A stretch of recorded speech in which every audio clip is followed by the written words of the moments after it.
Welcome to Shukla study point. आप सभी का स्वागत है आपके अपने YouTube channel Shukla study point में। मैं शिवम शुक्ला आप सभी दोस्तों का हार्दिक स्वागत करता हूं। आज के वीडियो के माध्यम से हम लोग चर्चा करेंगे नवीनतम मॉडल पेपर के बारे में, जो कि जियोग्राफी का होगा। आपको बता दूं, जियोग्राफी बीए फिफ्थ सेमेस्टर में जब आप पहुंचते हैं तो आपको 2 पेपर पढ़ने होते हैं एक सब्जेक्ट के। हर एक सब्जेक्ट में यही होता है। तो जियोग्राफी का भी आपको 2 पेपर पढ़ने पड़ेंगे।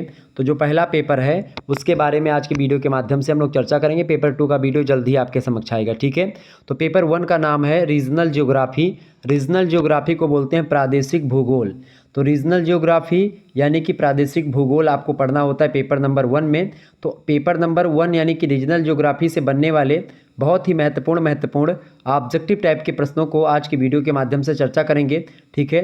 तो बहुत ही महत्वपूर्ण प्रश्न होंगे आपकी परीक्षा की दृष्टि से, जो कि बीए फिफ्थ सेमेस्टर में आएंगे। और आपको बता दूं कि ये प्रश्न ऐसे हैं जो कि बहुत ही महत्वपूर्ण है, ठीक है। तो आप इन प्रश्नों को ध्यान से बहुत देखिएगा। क्लियर? चलें, पहला प्रश्न आपकी स्क्रीन पर आ चुका है। भौगोलिक अध्ययन की विधि है, बताएं। भौगोलिक अध्ययन की विधि है क्रमबद्ध विधि या प्रादेशिक विधि या आ और बा दोनों या फिर इनमें से कोई नहीं। आप याद करिए चैप्टर नंबर 1, उसमें मैंने आपको बताया था कि भौगोलिक अध्ययन की मुख्य रूप से 2 विधियां होती हैं, एक क्रमबद्ध विधि और एक प्रादेशिक विधि। क्रमबद्ध विधि का अध्ययन करने वाले भूगोल को क्रमबद्ध भूगोल और प्रादेशिक विधि से अध्ययन करने वाले भूगोल को हम लोग प्रादेशिक भूगोल कहते हैं, ठीक है। और दोनों विधियों के बारे में मैंने उसमें समझाया था, चैप्टर नंबर 1 में बोर्ड पर पढ़ाया था। वीडियोज़ ऑलरेडी अवेलेबल हैं, तो आप देख लीजिएगा। तो ऑप्शन नंबर क्या लगाएंगे? सा, आ एंड बा दोनों करेक्ट आंसर होगा। अगला क्वेश्चन आप देखेंगे, प्रश्न है प्रदेश वह भौगोलिक इकाई है जिसमें सर्वत्र स्थलाकृतिक समांगता पाई जाती है और जो आसपास के क्षेत्रों से इस दृष्टि से सर्वथा भिन्न होते हैं। यह विचार किसका है? तो प्रदेश वाले चैप्टर में जब मैंने शुरुआती चैप्टर आपको पढ़ाया था उसमें प्रदेश की परिभाषा को मैंने विस्तार से बताया था, ठीक है। खास करके जैसे मैंने अलग अलग चीज़ों के मतलब अलग अलग विद्वानों के अनुसार जो परिभाषाएं दी गई हैं उनके बारे में बताया था। तो ये जो परिभाषा है, प्रदेश व भौगोलिक इकाई है जिसमें सर्वत्र स्थलाकृतिक समांगता पाई जाती है और जो आसपास के क्षेत्रों से इस दृष्टि से सर्वदा भिन्न होते हैं। यह विचार किसका है? तो यह विचार किसका है भैया? ये विचार है अमेरिकी भूगोलवेत्ता फेनमैन का। ऑप्शन नंबर बी में दिए हैं फेनमैन, करेक्ट आंसर हो जाएगा। Feynman is right answer. America के विद्वान है ये, ठीक है, एनएम फेनमैन। ओके, ये बात ध्यान रखेंगे। आपको बता दूं, और ब्रिटिश भूगोलवेत्ता हैं एक हर्बर्टसन। हर्बर्टसन की अगर बात करें तो हर्बर्टसन जो है परिभाषा देते हैं, कहते हैं कि प्रदेश वह भौगोलिक इकाई होती है जिसमें भूमि, जल, वायु, पशु, पेड़ पौधे और मनुष्य जो होता है उसकी क्षेत्रीय स्तर पर परस्पर जो है एक प्रकार से मनुष्य क्षेत्रीय स्तर पर इतने घनिष्ठ संबंध होते हैं पेड़ पौधों से, पशु पक्षियों से, जलवायु से, भूमि से, ठीक है। और उनका विशिष्ट प्रभाव भी पड़ता है, संबंध भी होते हैं। तो उसी एक प्रकार से संबंधों के होने से संयुक्त हो जाते हैं और उनमें संपूर्ण की विलग तथा अनूठी पहचान बन जाती है। तो एक ऐसा भौगोलिक इकाई होती है प्रदेश जिसमें भूमि, जल, वायु, पशु, पेड़ पौधे, मनुष्य, ये सब क्षेत्रीय स्तर पर परस्पर इतने घनिष्ठ संबंध और विशिष्ट संबंध में संयुक्त हो गए हैं कि उनसे संपूर्ण की विलग या उनसे अलग होना एक प्रकार से वो नहीं हो पा रहे हैं और यही उनकी पहचान बन गई है। वो भौगोलिक इकाई बोला जाता है एक प्रकार से प्रदेश, ठीक है। तो इसी प्रकार से और भी लोगों ने अलग अलग परिभाषाएं दी हैं। कुल मिलाकर के अगर मैं कहूँ तो एक प्रदेश जो होता है भूतल का एक प्रखंड अथवा इकाई होती है जिसमें विशिष्ट या समान अभिलक्षण पाए जाते हैं। अपने विशिष्ट अभिलक्षणों के कारण एक प्रदेश जो होता है अपने सीमावर्ती यानी अपने समीपवर्ती, संलग्न और अन्य क्षेत्रों से अलग होता है, भिन्न होता है, ठीक है। ये बात ध्यान रखिएगा। प्रदेश में समरूपता पाई जाती है, प्राकृतिक, सामाजिक और सांस्कृतिक लक्षणों में आपसी संबंध पाए जाते हैं। प्रदेश एक भौगोलिक क्षेत्र के द्वारा सीमांकित इकाई होती है, ठीक है। प्रदेश में पदानुक्रमिक व्यवस्था होती है। प्रदेश आकार प्रसार में किसी भी मापक और प्रकार का हो सकता है, मतलब कोई मापदंड नहीं है इसका मापन का। एक प्रदेश अपने पड़ोसी प्रदेश से अलग होता है। प्रदेश एक प्रशासनिक नियंत्रण में होना चाहिए। ये सारी चीज़ें प्रदेश के विकास कार्यों में स्थानीय व्यक्तियों को साझेदारी भी बनाना चाहिए। तो ये सारी चीज़ें ध्यान रखेंगे। आगे बढ़ते हैं। अगला प्रश्न है प्रदेश की विशेषता है, बताएं। यह भौगोलिक क्षेत्र के द्वारा सीमांकित इकाई है, यह अपने पड़ोसी प्रदेश से अलग होता है और इनमें पदानुक्रमिक व्यवस्था होती है। तीनों इकाई मतलब ये तीनों व्यवस्थाएं जो है या तीनों जो विशेषताएं हैं वो तीनों जो विशेषताएं हैं वो किसकी हैं? वो प्रदेश की ही हैं। ऑप्शन नंबर डी लगा देंगे, ऊपर तो सभी विशेषताएं प्रदेश की हैं। अगला क्वेश्चन आपकी स्क्रीन पर आ चुका है। प्रदेश का प्रकार है मतलब कि एकल विषय प्रदेश, बहुल विषय प्रदेश और संपूर्ण विषय प्रदेश। ये तीनों प्रकार के प्रदेश होते हैं। वैसे तो मुख्य रूप से 4 प्रकार के प्रदेश होते हैं। एक होता है एकल विषय प्रदेश। एकल विषय प्रदेश जो होता है उसको बोलते हैं सिंगल टॉपिक रीजन। मैंने उसमें प्रदेशों के प्रकार में बताया है, ठीक है। डी ह्यूटेलेसी महोदय अमेरिकी भूगोलवेत्ता हैं। उन्होंने एक प्रकार से 1956 ईस्वी में एक प्रदेश में 16 प्रकरणों और विषयों यानी टॉपिक के बारे में अध्ययन करके बताया, ठीक है, कि एक प्रदेश में 16 प्रकरण या 16 विषय होते, 16 टॉपिक्स होते हैं। उन्हीं 16 टॉपिक को आधार बना करके जो है 4 भागों में एक प्रकार से प्रदेशों को आप बांट सकते हो। एक होता है एकल विषय प्रदेश। एकल विषय प्रदेश की अगर बात की जाए, जब भूतल पर मात्र एक ही तत्व के वितरण का अध्ययन होता है तब उसके वितरण से संबंधित भिन्नता या क्षेत्रीय भिन्नता के अनुसार प्रदेशों का जन्म होता है, और इस तरह के प्रदेश को हम लोग एकल प्रदेश कहते हैं। जैसे कि मृदा प्रदेश हो गया, मृदा के अकॉर्डिंग अलग कर दिया गया। वर्षा प्रदेश की वहाँ पर वर्षा ज़्यादा होती है, वहाँ पर वर्षा कम होती है, इस अकॉर्डिंग अगर बांटा गया तो वो होता है वर्षा प्रदेश। वनस्पति प्रदेश यानी वनस्पति इधर की वो दूसरी है, दूसरी वनस्पति दूसरे प्रदेश की दूसरी है, तो वनस्पति के अकॉर्डिंग अगर हम बांटते हैं तो होता है वानस्पतिक प्रदेश, ठीक है। इसके अलावा आप देखते हैं भाषा प्रदेश एक होता है, मतलब भाषा के आधार पर, तो भाषा प्रदेश, मृदा प्रदेश, वर्षा प्रदेश और वनस्पति प्रदेश, ये सब एकल विषय प्रदेश हैं। दूसरा होता है आपका बहुल विषय प्रदेश। बहुल विषय प्रदेश मतलब होता है मल्टी टॉपिक रीजन, ठीक है। जब किसी प्रदेश के सीमांकन का आधार एक कारक नहीं अपितु विभिन्न तत्व होते हैं तब ऐसे प्रदेश को हम लोग बहुल विषय प्रदेश कहते हैं, ठीक है। अब जैसे कि इसमें आता है जैसे कोई प्राकृतिक जो है प्रदेश हो, मतलब प्राकृतिक चीज़ें समान हैं, ठीक है, तो उसको प्राकृतिक प्रदेश। आर्थिक चीज़ें वहाँ पर सारी चीज़ें समान हैं तो आर्थिक प्रदेश हो गया। जलवायु प्रदेश हो गया, ठीक है। ये सब जो हैं बहुल प्रदेश के उदाहरण हैं। संपूर्ण विषय प्रदेश की बात की तो इसको बोलते हैं टोटल टॉपिक रीजन, ठीक है। मतलब कि जो 16 तत्व डी ह्यूटेलेसी ने बताए थे वो 16 तत्व एक प्रकार से किसी न किसी रूप में जो दूसरा प्रदेश होता है उसके समीपवर्ती किसी प्रदेश का उससे मेल क्रमशः नहीं खाते हैं या मेल क्रमशः खाते हैं, तो ऐसे प्रदेश को संपूर्ण विषय प्रदेश कह सकते हैं, जो 16 के 16 एकदम से एक क्रम के रूप में मिलते हैं। और ऐसे प्रदेश आपको मिलेंगे बहुत कम। संपूर्ण विषय प्रदेश की संख्या कम होती है, ये बात भी ध्यान रखेंगे। और चौथे प्रकार के विषय होते हैं, मतलब जो प्रदेश होते हैं कंपेज, ठीक है। तो कंपेज जो होता है ऐसे प्रदेश को कहा जाता है जो विभिन्न तत्वों से मिल करके बनता है, लेकिन इसमें तत्वों का महत्व क्रम जरूरी नहीं होता है, किसी भी क्रम में आ सकता है, ये बात ध्यान रखेंगे। तो इस प्रकार से करेक्ट आंसर इसका होगा डी ऑप्शन, ये सभी। अगला क्वेश्चन आपकी स्क्रीन पर आ चुका, प्रादेशिक नियोजन एक है। प्रादेशिक नियोजन क्या है भाई, फटाफट से आप बताएंगे। प्रादेशिक नियोजन क्या होता है? तो प्रादेशिक नियोजन व्यवहारिक विज्ञान है, राजनीतिक विज्ञान है, समाज का विज्ञान है। तो प्रादेशिक नियोजन जो है वो किसका विज्ञान है? वो एक व्यवहारिक विज्ञान है। ऑप्शन नंबर इसका आ करेक्ट आंसर हो जाएगा। आगे बढ़ते हैं अगला प्रश्न। अगला क्वेश्चन आपकी स्क्रीन पर आ चुका, फटाफट से आप लोग देखने का प्रयास करेंगे और वीडियो को शेयर और लाइक करते रहिएगा। अगला क्वेश्चन आपकी स्क्रीन पर आ चुका, फटाफट से आप देखेंगे। प्रश्न है, किसने कहा है कि नगर नियोजन का मुख्य उद्देश्य नगरीय जीवन की गुणवत्ता में सुधार करना है? फटाफट से आप बताएंगे किसने कहा है भाई, बताइएगा। नगर नियोजन का विचार क्या होता है? नगरीय जीवन की गुणवत्ता में सुधार, नगरीय जीवन की गुणवत्ता में सुधार करना होता है, ये किसने कहा था? फटाफट से आप बताएंगे, बताएं। बिल्कुल, किसने कहा था इसको? लेविस ने, जेम्स फोर्ड ने, या डडले स्टाम्प ने, या फिर मेयर ने? किसने कहा? फटाफट से आप लोग बताने का प्रयास करेंगे। बताइएगा करेक्ट आंसर इसका क्या हो जाएगा भाई, सभी लोग बताइएगा इसका करेक्ट आंसर क्या होगा। फटाफट से आप लोग बताएंगे और शेयर करेंगे एक दूसरे को, वीडियो को सभी दोस्तों के पास शेयर कर दीजिएगा। चलिए बताएं भाई, तो इसका करेक्ट आंसर क्या हो जाएगा, बताइए भाई। इसमें देखें ऑप्शन में थोड़ी गड़बड़ी है, बाकी यहाँ पर देखें एक ऑप्शन कर लीजिएगा, मैं आपको यहाँ पर बता दे रहा हूँ। यहाँ पर एक ऑप्शन आप कर सकते हो, जैसे यहाँ पर आप जो है जेम्स फोर्ड के स्थान पर आप एक ऑप्शन लिख सकते हो यहाँ पर नालेड या फिर बेरिंग, ठीक है, बेरिंग एवं नालेड। तो बेरिंग एवं नालेड ने परिभाषा दी थी, क्या कहा था बेरिंग और नालेड ने?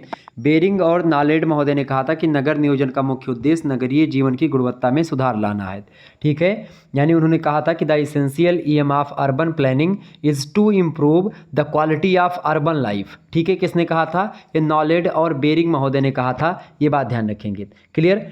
जबकि बात की जाए जेम्स फोर्ड की, जेम्स फोर्ड जो परिभाषा देते हैं, जेम्स फोर्ड कहते हैं कि नगर नियोजन मुख्यतः नगर के सतत परिवर्तन या परिवर्तनशील प्रतिरूप से संबंधित विज्ञान व कला होती है, ये जेम्स फोर्ड कहते हैं। डडले स्टम्प कहते हैं, डडले स्टम्प क्या कहते हैं? वो कहते हैं कि नगर नियोजन का विचार नागरिकों के कल्याण एवं जनता के जीवन स्तर में उन्नयन से संबंधित, मतलब उसकी बढ़ोतरी से संबंधित होता है।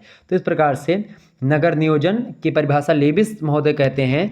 लेविस महोदय कहते हैं कि नगर नियोजन बिल्कुल ऐसा दूरदर्शी प्रयास होता है जो नगर और उसके समीपस्थ क्षेत्रों के क्रमबद्ध और आकर्षक विकास का स्वास्थ्य, सेवा, सुविधा, व्यापारिक तथा औद्योगिक उन्नयन को समुचित ध्यान में रखते हुए युक्ति संगत आधारों पर प्रेरित करता है। तो सेकंड चैप्टर में हम लोग चर्चा करेंगे नगर नियोजन के बारे में, तो उसमें हम विस्तार से चर्चा कर लेंगे। ठीक है, ये बात ध्यान रखिएगा।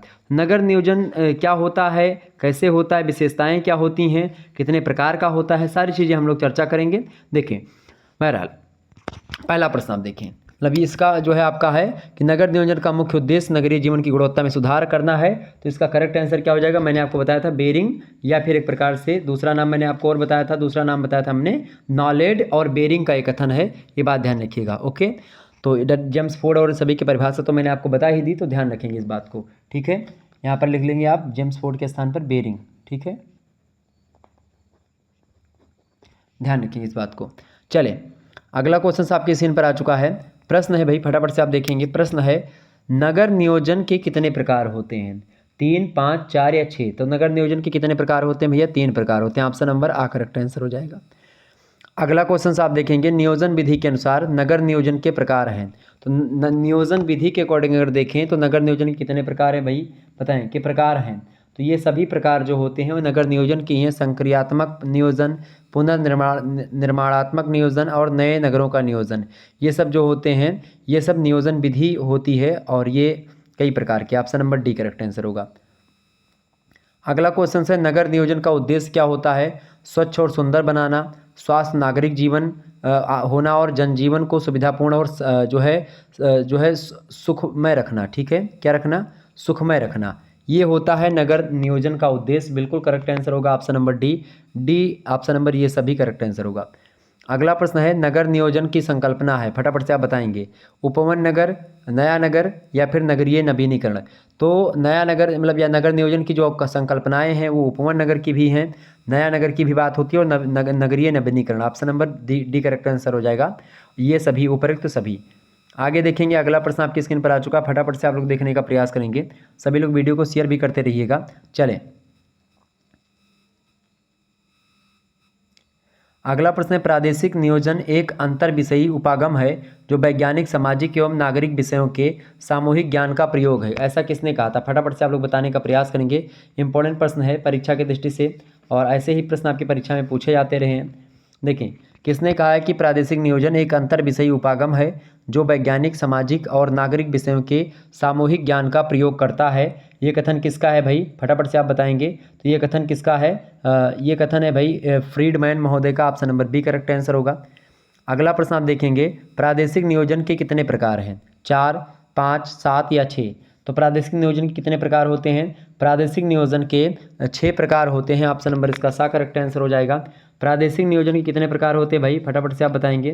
तो प्रादेशिक नियोजन के 6 प्रकार होते हैं, ये बात ध्यान रखें। कितने प्रकार होते हैं भाई प्रादेशिक नियोजन के? प्रादेशिक नियोजन के 6 प्रकार होते हैं, ये बात ध्यान रखेंगे। ओके, आगे बढ़ा जाए। चलिए, अगला क्वेश्चन आपकी स्क्रीन पर आ चुका है। जब कोई नियोजन किसी विशिष्ट परिस्थिति में अल्पकाल के लिए किया जाता है तो इसको हम क्या कहते हैं? स्थानिक नियोजन, बहुस्तरीय नियोजन, अल्पकालीन नियोजन या फिर दीर्घकालीन नियोजन? फटाफट से आप बताएंगे।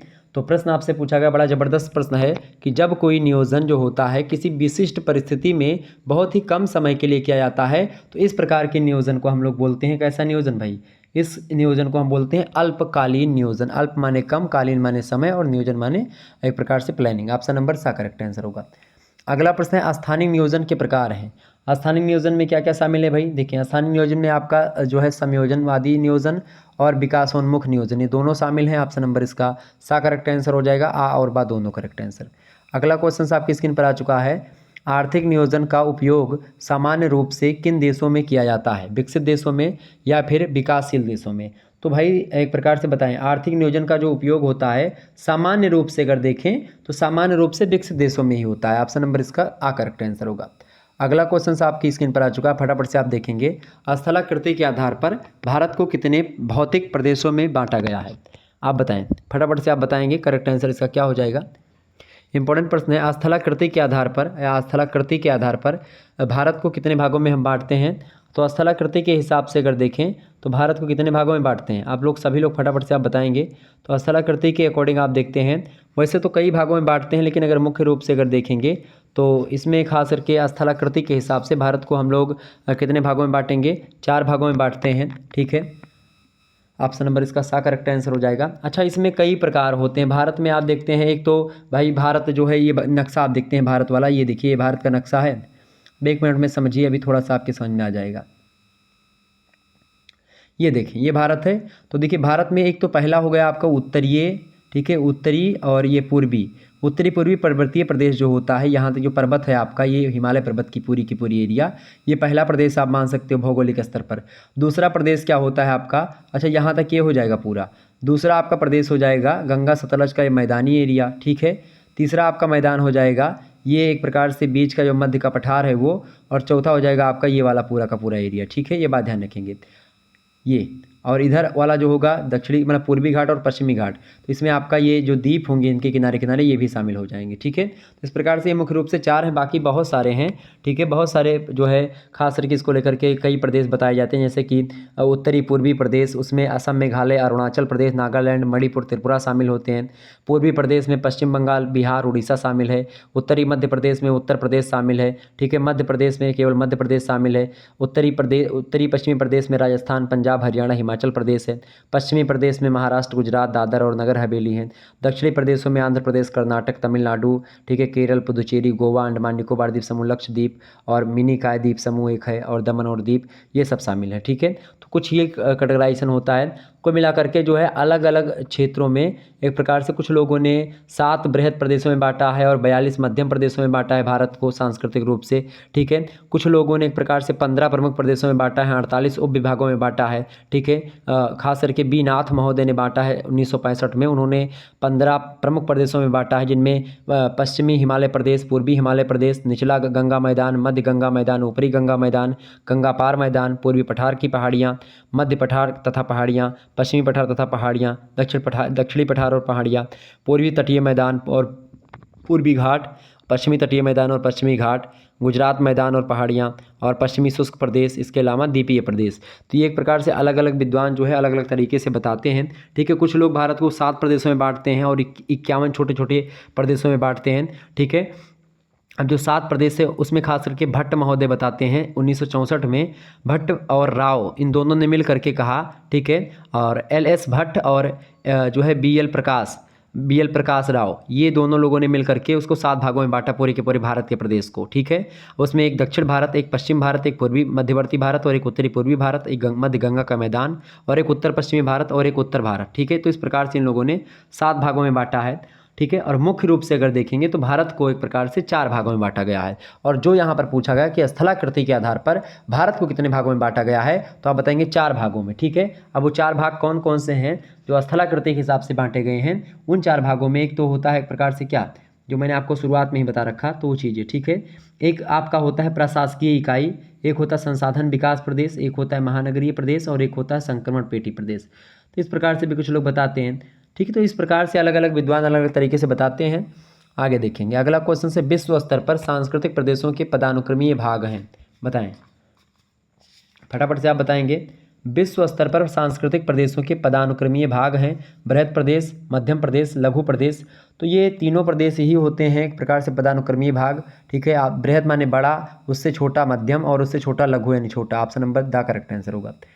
अगला क्वेश्चन आपकी स्क्रीन पर आ चुका, फटाफट से आप देखेंगे। प्रश्न है, सांस्कृतिक तत्वों के आधार पर वर्गीकृत प्रदेश को भौगोलिक प्रदेश कहा जाता है, यह किसने कहा? हर्बर्टसन, थॉमस या रेनर या फिर रसेल? करेक्ट आंसर क्या हो जाएगा भाई? सांस्कृतिक तत्वों के आधार पर वर्गीकृत प्रदेश को भौगोलिक प्रदेश कहा जाता है, यह कथन किसने कहा? तो यह कथन रेनर महोदय ने कहा था। ऑप्शन नंबर इसका सा करेक्ट आंसर हो जाएगा। अगला क्वेश्चन आप देखेंगे, प्रकार्यात्मक प्रदेश को क्या कहते हैं? केंद्रीकृत प्रदेश या फिर विकेंद्रीकृत प्रदेश? तो प्रकार्यात्मक प्रदेश जो होता है उसको हम केंद्रीकृत प्रदेश बोलते हैं। ऑप्शन नंबर आ करेक्ट आंसर होगा। अगला प्रश्न है, बी नाथ ने समस्त भारत को कितने प्रमुख प्रदेशों और उप प्रदेशों में बांटा है? तो मैंने आपको बताया था बी नाथ और एक प्रकार से सभी के बारे में मैंने आपकी शुरुआत में ही आपको बता रखा है, कि जो बी नाथ हैं उन्होंने कितने भागों में बांटा भाई, बी नाथ ने एक प्रकार संसाधनों का को ध्यान में रख करके विकास प्रदेश के रूप में बांटा, यानी रिसोर्स डेवलपमेंट रीजन के बारे में बताया है उन्होंने 1965 में बी नाथ ने, ठीक है। 15 प्रमुख प्रदेशों में और 48 उपविभागों में, तो 15 प्रदेश और 48 उपविभाग आपको जहाँ पर मिले वही लगा देंगे। ऑप्शन नंबर सी में मिल रहा है 15 प्रदेश और एक प्रकार से 48 प्रदेश, तो करेक्ट आंसर हो जाएगा ऑप्शन नंबर सी। आगे बढ़ते हैं अगला प्रश्न। अगला क्वेश्चन आपकी स्क्रीन पर आ चुका, फटाफट से आप लोग देखने का प्रयास करेंगे, वीडियो को सभी लोग शेयर भी कर दीजिएगा और लाइक करते रहिएगा, ठीक है। चले अगला क्वेश्चन आपकी स्क्रीन पर आ चुका, तो ये हो गया आपका, ठीक है। अगला प्रश्न क्या है, प्रश्न है विकास ध्रुव सिद्धांत का प्रतिपादन कब हुआ, फटाफट से आप बताएंगे। विकास ध्रुव सिद्धांत का प्रतिपादन जो हुआ वो कब हुआ भाई, बताइएगा सभी लोग। विकास ध्रुव सिद्धांत का प्रतिपादन कब हुआ, 1950, 1965, 1960 या 1965? करेक्ट आंसर क्या हो जाएगा बताएं, 1955 मतलब 1950, 55, 60 या फिर 65? तो विकास ध्रुव सिद्धांत का जो प्रतिपादन हुआ है वो हुआ है भैया 1955 में, option number B correct answer होगा। अगला क्वेश्चन आपकी स्क्रीन पर आ चुका है, पेरोक्स की विकास केंद्र की अवधारणा किस पर आधारित है, बताएं। तो पेरोक्स की जो विकास केंद्र की अवधारणा है वो किस पर आधारित है भाई, फटाफट से आप बताएंगे। बाह्य बचत पर, औद्योगिक समूहन पर, या फिर संपर्क पर, या फिर इन सभी पर? तो पेरोक्स की जो विकास केंद्र की अवधारणा है वो इन तीनों केंद्रों पर मतलब कि ये मतलब विकास केंद्र की अवधारणा जो इन तीनों पर आधारित है, ऑप्शन नंबर डी लगा देंगे उपरोक्त सभी। अगला क्वेश्चन से भारत के विकास केंद्रों को कितने प्रदेशों में या कितने स्तरों में हम लोग बांट सकते हैं, फटाफट से आप बताएंगे। तो भारत के विकास केंद्रों को हम लोग जो है कितने स्तर में बांट सकते हैं भाई, तो हम लोग उसको एक प्रकार से 5 स्तर में बांट सकते हैं, option number the correct answer होगा। अगला प्रश्न है, किस आधुनिक अर्थशास्त्री का मत है या किस अर्थशास्त्री का मत है गरीबी गरीबी को बढ़ाती है? इसको किसने कहा था, बहुत ही महत्वपूर्ण प्रश्न है। तो गरीबी गरीबी को बढ़ाती है कहा था गुरनाल मिर्डल ने, ऑप्शन नंबर आ करेक्ट आंसर होगा। अगला प्रश्न है, केंद्र परिधि मॉडल का प्रतिपादन किसने किया था? तो केंद्र परिधि मॉडल का प्रतिपादन किसने किया था, फटाफट से आप बताएंगे। फ्रीडमैन महोदय ने किया था, ऑप्शन नंबर बा करेक्ट आंसर होगा। अगला क्वेश्चन है, केंद्र परिधि मॉडल का प्रतिपादन किस सन में हुआ था? तो केंद्र परिधि मॉडल का जो प्रतिपादन हुआ था वो कब हुआ था, वो हुआ था भाई 1966 में, ऑप्शन नंबर सा करेक्ट आंसर होगा। आगे देखेंगे अगला क्वेश्चन है, केंद्र परिधि विकास मॉडल की कितनी अवस्थाएं हैं? तो केंद्र परिधि विकास मॉडल की जो अवस्थाएं हैं उनकी संख्या बात की है तो 4 होती हैं, ऑप्शन नंबर 4 अवस्थाएं होती हैं, ऑप्शन नंबर आ करेक्ट आंसर होगा। आगे देखिएगा अगला प्रश्न है, विकास की किस अवस्था में कृषि प्रधान ग्रामीण समाज की प्रधानता पाई जाती है? संक्रमण अवस्था में, पूर्व औद्योगिक अवस्था में, या उत्तर औद्योगिक अवस्था में, या औद्योगिक अवस्था में, बताएं। तो विकास की किस अवस्था में कृषि प्रधान ग्रामीण समाज की प्रधानता पाई जाती है, फटाफट से आप लोग बताने का प्रयास करेंगे। पूर्व औद्योगिक अवस्था, ऑप्शन नंबर इसका बी करेक्ट आंसर हो जाएगा, बा ऑप्शन इज राइट आंसर। आगे देखें अगला क्वेश्चन आपकी स्क्रीन पर आ चुका है, बड़ा ही महत्वपूर्ण प्रश्न है, फटाफट से आप बताएंगे। सतत विकास को लेकर के है।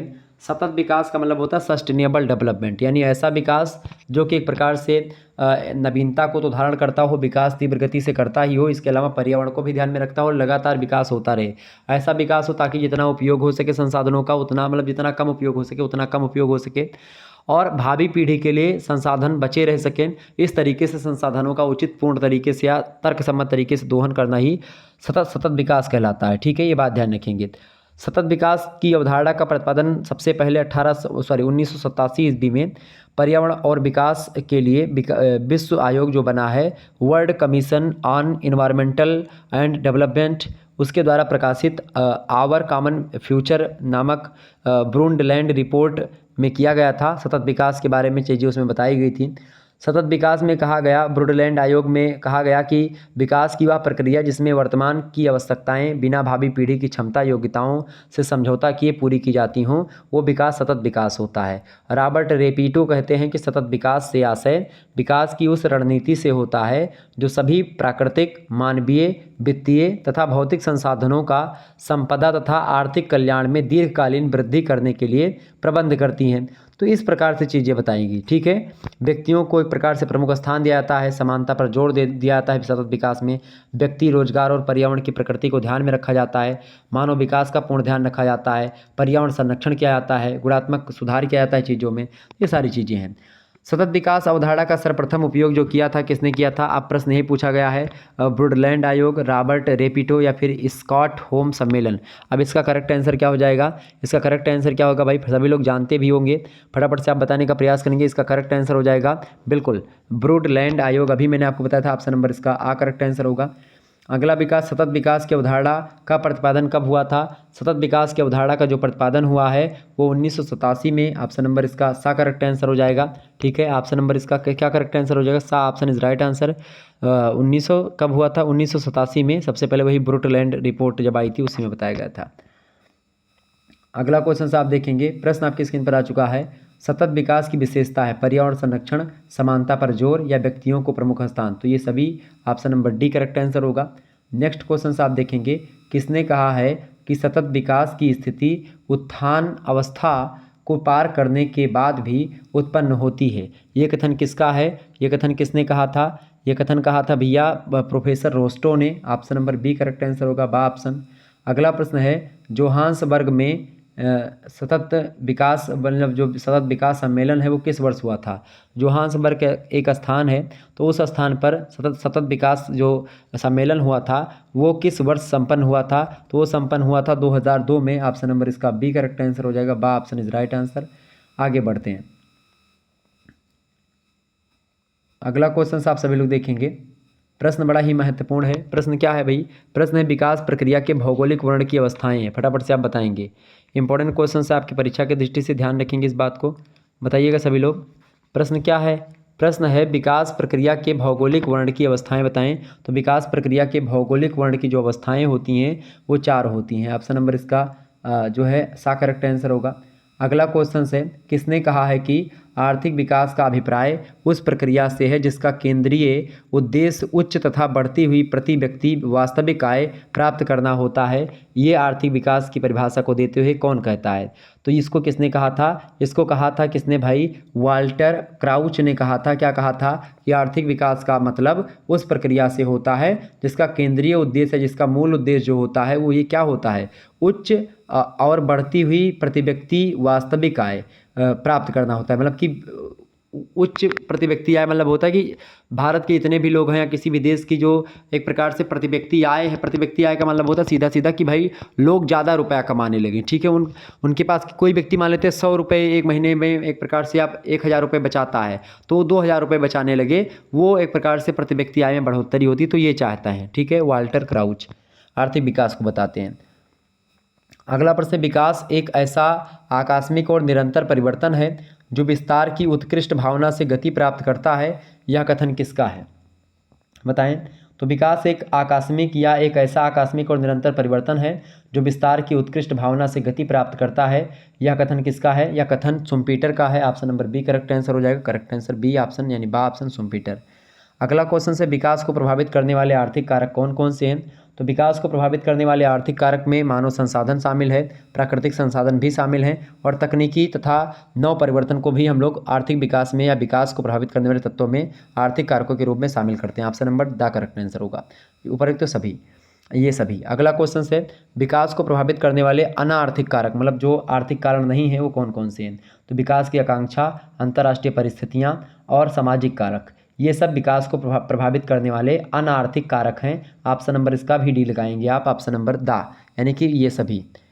नेक्स्ट क्वेश्चन से आप देखेंगे, प्रश्न है, एक अल्प विकसित देश अथवा क्षेत्र वह होता है जिसमें उत्पत्ति के अन्य साधनों की तुलना में उद्यम एवं पूंजी का अपेक्षाकृत कम अनुपात होता है, परंतु जहां विकास संभावनाएं या सभ्यताएं जो होती है संभावताएं विद्यमान होती हैं और अतिरिक्त पूंजी का लाभजनक कार्यों में विनियोजित किया जाता है। यह कथन किसका है? तो इतना लंबा आपको परिभाषा पूछेगा नहीं हालांकि, लेकिन मैंने रख दिया तो इसको आप लोग बिल्कुल भी ध्यान मत रखिए, कोई दिक्कत की बात नहीं, लेकिन एक बार समझ लेना कि क्या चीज़ें हैं। तो एक अल्प विकसित देश जो होता है, अल्प विकसित देश का मतलब होता है कि भाई ऐसा देश जिसका विकास अभी पूरा नहीं हुआ है, मतलब विकासशील ही है देश, वो विकसित हो रहा है। ठीक है, अथवा क्षेत्र। तो एक अल्प विकसित देश की मतलब अल्प विकसित प्रदेश की या देश की परिभाषा है ये।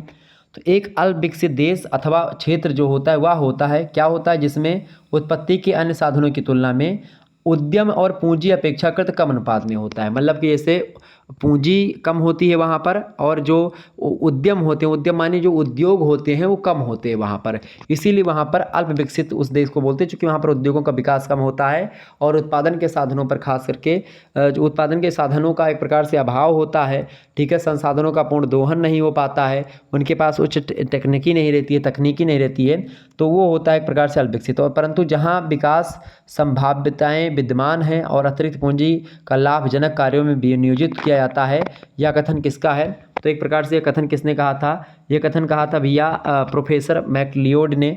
ऑप्शन नंबर इसका बी करेक्ट आंसर होगा। आगे बढ़ते हैं, अगला प्रश्न। अगला क्वेश्चन आपकी स्क्रीन पर आ चुका है। विकास प्रक्रिया के भौगोलिक वर्ण की अवस्थाएं हैं। फटाफट से आप बताएंगे करेक्ट आंसर इसका क्या होगा। चलिए फटाफट से आप बताएंगे। विकास प्रक्रिया को लेकर के प्रश्न यहाँ पर पूछा जा रहा है। प्रश्न है कि विकास प्रक्रिया, क्या पूछा जा रहा है भाई? ये फिर से वही आ गया क्या? हाँ बिल्कुल, फिर वही आ गया था। चलिए आगे देखते हैं। वही तो मैं सोचूं कि क्या दिक्कत है। वही अगला क्वेश्चन है, सतत विकास के घटक हैं। देखिए सतत विकास के घटकों की अगर बात की जाए, देखिए सतत विकास के घटक की बात की तो आर्थिक घटक, सामाजिक घटक और पर्यावरणीय घटक, ये तीनों घटक होते हैं सतत विकास के। ठीक है, ये बात ध्यान रखेंगे। तो ऑप्शन नंबर क्या लगाएंगे? ऑप्शन नंबर लगाएंगे आप ऑप्शन नंबर डी। ये सारे के सारे विकास जो होते हैं वो सतत विकास होते हैं, sustainable development. Option number D correct answer होगा। अगला प्रश्न, चक्रीय अर्थव्यवस्था आर के सिद्धांत हैं। देखिए आर का मतलब होता है कम करना, पुनः प्रयोग करना, पुनः चक्रण करना। ठीक है, ऑप्शन नंबर डी लगा देंगे, ये सारी चीज़ें होती हैं। नेक्स्ट क्वेश्चन आप देखिए, ट्रिपल आर के उदाहरण। अगला क्वेश्चन है, सतत आजीविका के सिद्धांत हैं। सतत आजीविका के सिद्धांत कितने हैं? तो उसके सिद्धांत हैं 6। ऑप्शन नंबर इसका सा करेक्ट आंसर हो जाएगा। आगे बढ़ते हैं, अगला प्रश्न, सामाजिक सतत विकास के आयाम हैं। सामाजिक सतत विकास के कितने आयाम हैं भाई? देखिए, जीवन की गुणवत्ता, समानता और विविधता, लोकतंत्र एवं शासन, ये तीनों चारों जो हैं ये सामाजिक सतत विकास के आयाम होते हैं। ऑप्शन नंबर इसका द करेक्ट आंसर हो जाएगा। ओके, आगे बढ़ते हैं। अगला क्वेश्चन आपकी स्क्रीन पर आ चुका है। प्रश्न बड़ा ही महत्वपूर्ण है, परीक्षा की दृष्टि से एग्जाम में आ सकता है। अगला प्रश्न है, विकास सूचकांक जो होता है वो कितने प्रकार का होता है? बताएं भाई, सभी लोग बताने का प्रयास करेंगे। विकास सूचकांक जो होता है वो कितने प्रकार का होता है? तो विकास सूचकांक की बात की जाए तो कई प्रकार का होता है। अब कितने प्रकार का है? 2 का प्रकार का है, 4 प्रकार का है, 3 प्रकार का है या फिर 5 प्रकार का है? तो विकास सूचकांक जो होते हैं वो मुख्यतया 3 प्रकार के होते हैं। ऑप्शन नंबर इसका बा करेक्ट आंसर होगा। अगला प्रश्न है, सामाजिक लेखा प्रणाली को किसने प्रस्तुत किया था? सामाजिक लेखा प्रणाली को प्रस्तुत किया था किसने? प्रस्तुत किया था स्टोन और सीयर्स ने। ऑप्शन नंबर सा करेक्ट आंसर होगा। आगे देखेंगे, अगला क्वेश्चन आपकी स्क्रीन पर आ चुका है। फटाफट से एक बार वीडियो को लाइक और शेयर करते रहिएगा। प्रश्न है, भौतिक गुणवत्ता का जीवन सूचक को निम्न मतलब कि किस सन में प्रतिपादित किया गया था? भौतिक गुणवत्ता का जीवन सूचक जो है उसको किस सन में प्रतिपादित किया गया था? तो किस सन में प्रतिपादित किया गया था भाई, बताइएगा सभी लोग। तो भौतिक गुणवत्ता का जीवन सूचक उसको परिभाषित किया, मतलब उसको प्रतिपादित किया गया था 1979 में, यानी कि 1979 में। ऑप्शन नंबर इसका सा करेक्ट आंसर होगा। आगे देखेंगे, अगला क्वेश्चन आपकी स्क्रीन पर आ चुका है। फटाफट से आप लोग देखने का प्रयास करेंगे। प्रश्न क्या है? प्रश्न है, देश में प्रथम पंचवर्षीय योजना जो है वो कब पारित हुई थी? तो प्रथम पंचवर्षीय योजना कब पारित हुई थी भाई, सभी लोग बताने का प्रयास करेंगे। प्रथम पंचवर्षीय योजना की अगर बात की जाए तो 1951 में प्रथम पंचवर्षीय योजना जो है प्रारंभ की गई थी और 1956 तक चली थी। ठीक है, फिर इसके बाद में द्वितीय पंचवर्षीय योजना जो है 1956 में शुरू होती है और 1961 तक, यानी 5 सालों तक चलती है।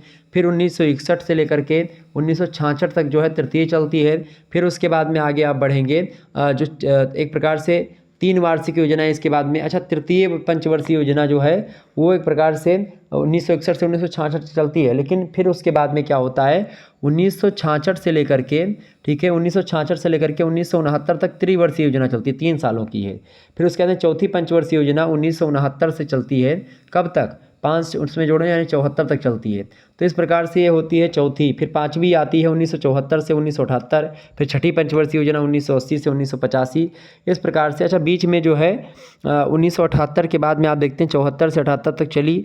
ठीक है, तो ये 4 सालों तक ही मतलब कि चली थी। आप देखते हैं पंचवर्षीय प्रथम मतलब 5वीं पंचवर्षीय योजना, क्योंकि इसमें क्या किया गया था, इस योजना में सकल घरेलू उत्पाद जो है उसमें 5.5% वृद्धि का लक्ष्य रखा गया था। ठीक है, और बाद में इसमें क्या होता है कि उसमें जो है शासन सत्ता होती है। इसी समय इमरजेंसी भी लगती है 1976 वगैरह के आसपास, 75-76 में। तो उस समय इंदिरा गांधी का शासनकाल था, उसके बाद में फिर छठी पंचवर्षीय योजना आती है 1980 से 85 तक चलती है। फिर जो है 7वीं आती है 80 से 85 से 95। फिर 2 वार्षिक योजनाएं चलती हैं 1990 से 92, ठीक है। फिर उसके बाद में 8वीं पंचवर्षीय योजना आती है 1992 से 97। फिर 9वीं पंचवर्षीय योजना 1997 से 2002। फिर 10वीं आती है 2002 से 7। फिर मतलब 2002 से 2007 तक। फिर 11वीं पंचवर्षीय योजना आती है 2007 से 2012 तक। उसके बाद में 12वीं पंचवर्षीय योजना आती है 2012 से 17 तक, ठीक है। ये बात ध्यान रखेंगे। तो इस प्रकार से ये पंचवर्षीय योजनाएं थीं। अब इसके बारे में प्रश्न आपसे पूछा गया तो मैंने सोचा सारी आपको बता दें। अगला क्वेश्चन है, प्रदेश में मतलब भारत में प्रादेशिक नियोजन की आवश्यकता क्यों है? बताएं सभी लोग। भारत में प्रादेशिक नियोजन की आवश्यकता जो है वो किस लिए है भाई? जरूरी इसलिए है क्योंकि स्थानीय संसाधनों का विकास नहीं हुआ है और उसके विकास के लिए प्रादेशिक नियोजन होना जरूरी है। भूवैज्ञानिक संगठन की मजबूती के लिए भी जरूरी है और जीवन गुणवत्ता में सुधार और वृद्धि करने के लिए भी प्रादेशिक नियोजन जो होता है उसकी आवश्यकता जरूरी है। Option number the correct answer हो जाएगा, डी ऑप्शन ये सभी। अगला क्वेश्चन है, 7वीं पंचवर्षीय योजना किस पर आधारित थी? बताएं।